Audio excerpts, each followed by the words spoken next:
Paris holds grief differently than other cities, and nowhere is that more true than the Alma Tunnel, where Princess Diana lost her life in 1997.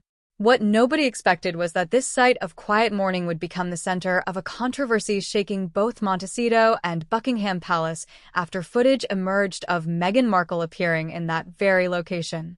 And the questions it raised about motive, grief, and exploitation have not stopped since. At first, the clip looked like ordinary travel content, the kind of polished lifestyle footage any influencer might post from Paris. But the location changed everything. That tunnel is not just a backdrop.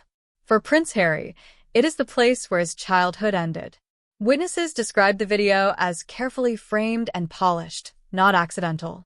And at the end of it, Meghan Markle crossed her legs in a gesture many interpreted as a quiet signal to the cameras that the shot had landed perfectly. What reportedly hurt Prince Harry most, according to people close to the couple, was not simply the location itself, but the ease with which she appeared there, almost pleased while moving through a place he cannot pass without carrying the weight of August 31st, 1997. To understand why the video exploded the way it did behind closed doors, you have to look at the weeks leading up to it. Tensions had already been quietly building, with Prince Harry reportedly expressing a deep desire to reconnect with his family as King Charles III faced ongoing health challenges. Meanwhile, Meghan Markle was said to have a very different plan taking shape, one centered on what sources described as a full relaunch campaign designed to position herself as the true heir to Princess Diana's legacy. The Paris trip was reportedly presented internally as a romantic reset. Instead, critics now describe it as the staging ground for what they see as a calculated attempt to profit from a tragedy that was never hers to use. The fallout inside their Montecito home reportedly reached a level their staff had never witnessed before. Prince Harry has spent years absorbing criticism for decisions that were not always entirely his own, defending Meghan Markle against the press, the palace, and even his own brother. But this time, the confrontation reportedly turned inward. He demanded to know how she could treat something he considered more sacred than his own title as content for the digital age. And her response, reportedly little more than a shrug, allegedly widened a fracture that had already been forming for months. Grief does not follow a content calendar, and Prince Harry understood that better than anyone. The exhaustion on his face, according to friends of the couple, has become impossible to ignore. They describe a man worn down by a cycle that never seems to end. A controversial move sparks public outrage, and Prince Harry is left trying to repair the damage while Meghan Markle pivots to the next project. Paris raised the stakes beyond what any apology could cover. Because you can recover from a bad interview or a failed business venture, but there is no statement capable of explaining away standing in the place where your mother died and treating it like a film set. What happened next became even more explosive. Even some of their most loyal supporters found it difficult to defend. The response from their camp arrived quickly, leaning heavily on the language of healing. Unnamed sources began describing the video as therapeutic, a way for Prince Harry to confront his grief and find closure by revisiting the place tied to his mother's death. They framed it as an attempt to walk through the fire and come out stronger on the other side. But that explanation failed to resonate with many people. Those who understand trauma know it does not come packaged with ring lights, curated filters, and carefully edited footage. The public saw the reframe for what it appeared to be, a public relations disaster repackaged as a healing journey. And that kind of strategy stops working the moment people recognize it and say it out loud. What made the tunnel footage even more unsettling was the context surrounding the long-running Diana Vision Board, rumors that had circulated for years beforehand. Insiders had previously described Meghan Markle as someone who closely studied Princess Diana's fashion choices, body language, and interview mannerisms. But moving from style inspiration to the actual site of Princess Diana's death crossed a line that left many royal experts visibly shaken. Her deep connection to the Soho House network, a world built around image cultivation, influence, and carefully managed social positioning, seemed to explain part of the logic. In that environment, everything carries potential value, including grief. Within that framework, the Alma Tunnel was no longer treated simply as a site of mourning. It became a symbolic link, a way of connecting herself to the people's princess at the most emotional and visceral level possible. Beneath the content strategy lies a much harder question about power. The title of Duchess remains the single thread connecting Meghan Markle to the institution she spent years publicly pushing against. Without it, much of the authority and exclusivity surrounding the brand begins to weaken. And now King Charles III reportedly faces a decision his mother postponed for years. With public sentiment shifting and criticism surrounding the Paris footage continuing to grow, the pressure to strip the Sussex titles has become more serious than ever. Inside palace circles, such a move would reportedly be viewed as the nuclear option, a final and irreversible severing of ties between the Sussexes and the crown. Yet pressure to consider it has steadily intensified since the video surfaced. The financial picture may help explain the urgency behind the content strategy. Maintaining the royal fairy tale image is incredibly expensive, and after several major deals reportedly struggled or collapsed, along with ventures like American Riviera Orchard failing to gain meaningful momentum, the need for a major success became increasingly urgent. And controversy spreads faster than almost anything else in digital media. That calculation may have shaped the Paris decision. But using a husband's trauma as fuel for a financial engine comes with a very specific emotional cost. One person appears to be investing love, while the other seems focused on relevance. A moment at a recent high-fashion event only added to the growing image problems surrounding Meghan Markle. Cameras reportedly captured her laughing after a model tripped on the runway. On its own, it may have seemed minor, but critics argued that the clip reinforced a perception they had voiced for years, that empathy does not always appear naturally in her public reactions. Prince Harry was raised in a world where the feelings of others came first by design. Carrying the weight of a brand now widely criticized as self-focused appears to have taken a visible toll on him. His isolation has become one of the saddest aspects of the entire situation. According to reports, anyone who questions the direction they are heading risks being pushed out of the inner circle. That leaves Prince Harry surrounded by voices constantly telling him what Meghan Markle supposedly needs him to hear.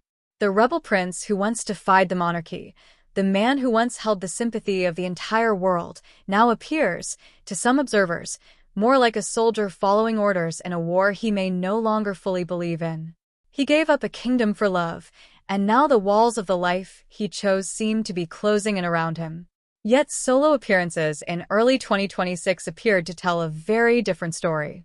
At events attended without Meghan Markle, Prince Harry reportedly looked lighter, more engaged, and closer to the version of himself people remembered before the constant machinery of brand management surrounded him. But the moment he returned to Montecito, that change seemed to disappear again. By all accounts, that changed quickly.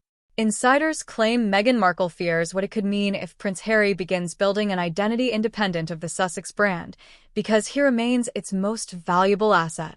Some believe the Paris video may even have been an attempt to reinforce the shared trauma narrative that has kept their us against the world dynamic intact. Public patience for self-described royal victims living in multi-million-dollar estates has steadily worn thin, and the planned 2026 Australia tour entered that climate already damaged by the fallout from the tunnel footage. Australia deeply loved Princess Diana, and the question of how the Sussexes could visit a country that mourned her so intensely while facing accusations of exploiting her death created enormous logistical and reputational challenges. Meanwhile, the palace has reportedly remained distant, offering little visible support, leaving Prince Harry once again to manage the fallout largely on his own. The Soho House connection continues to surface in nearly every serious attempt to understand how the Sussex operation functions behind the scenes.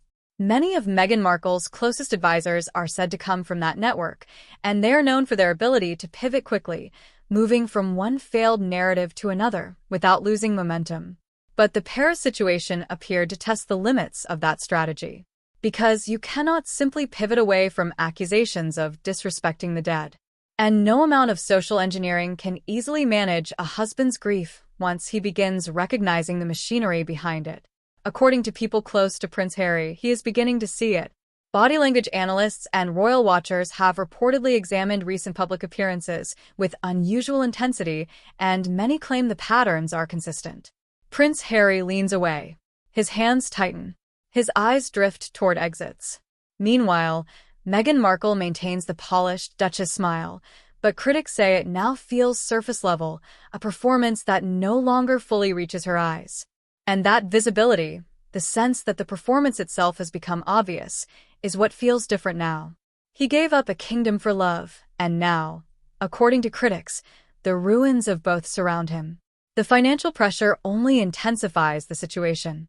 If the money eventually slows, the titles weaken, and public interest fades, Meghan Markle's apparent answer seems to be more content, more lifestyle branding, and more of what she describes as investigative storytelling.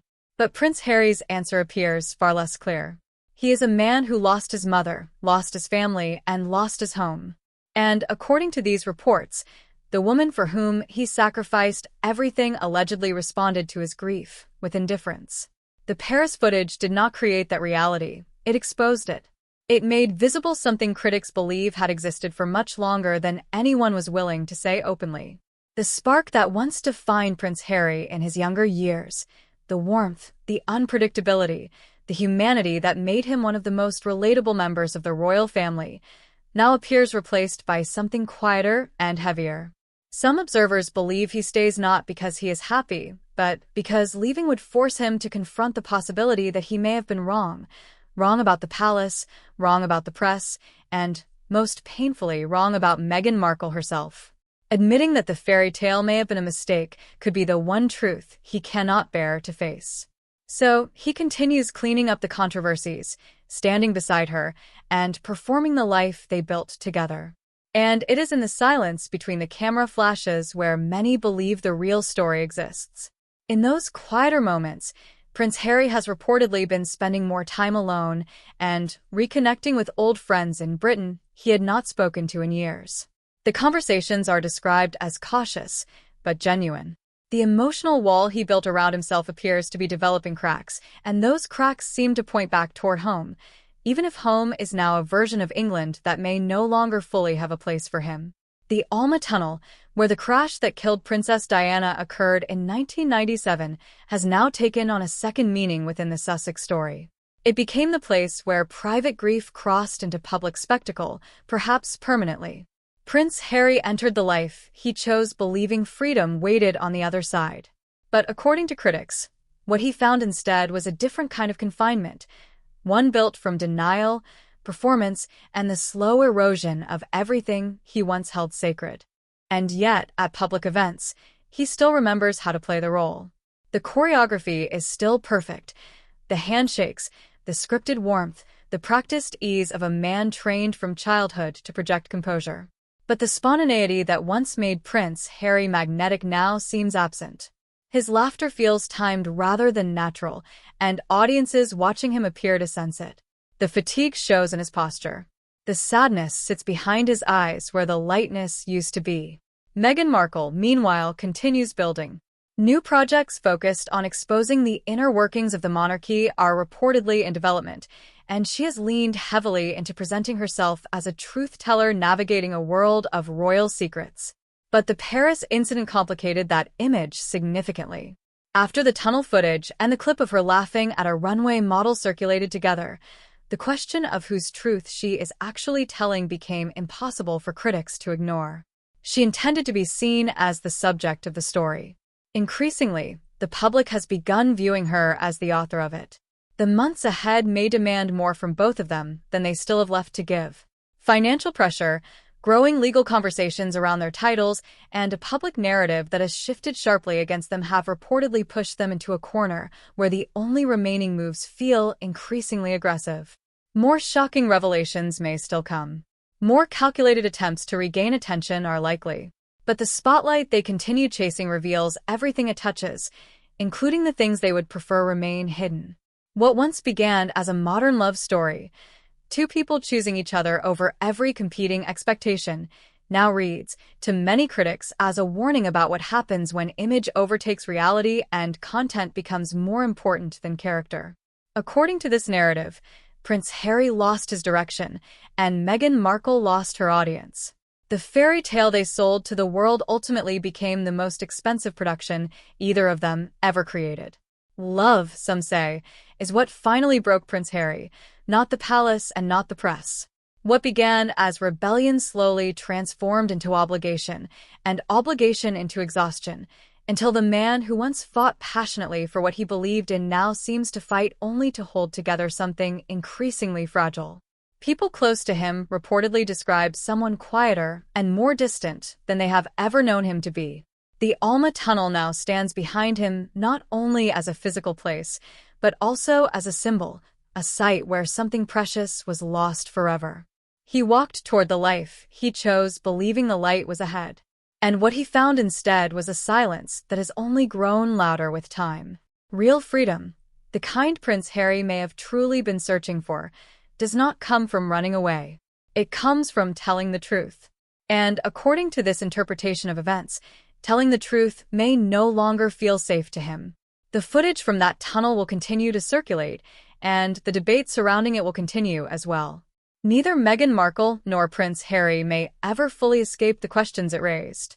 Whether the moment was driven by strategy, obliviousness, or something in between, critics argue that it undeniably stripped away the final layer of mystique from a brand that had already been operating on borrowed credibility for years. They are no longer seen as leaders of a movement. Instead, they increasingly appear as two people struggling to stay afloat inside a reality shaped by their own choices. As the lights of Montecito glow in the evening and the Pacific darkens beyond the windows, the prince who once seemed to have everything is left facing a question with no easy answer. He wanted to change the world, yet many believe the world ended up reshaping him instead. He wanted a new life, but found himself trapped inside an old story, wearing modern clothes. The tunnel may now be physically behind him, but its weight still travels with him. Because some places are too sacred to become content, and some losses are too profound to be borrowed for someone else's brand. In the end, the fairy tale did not conclude with a crown.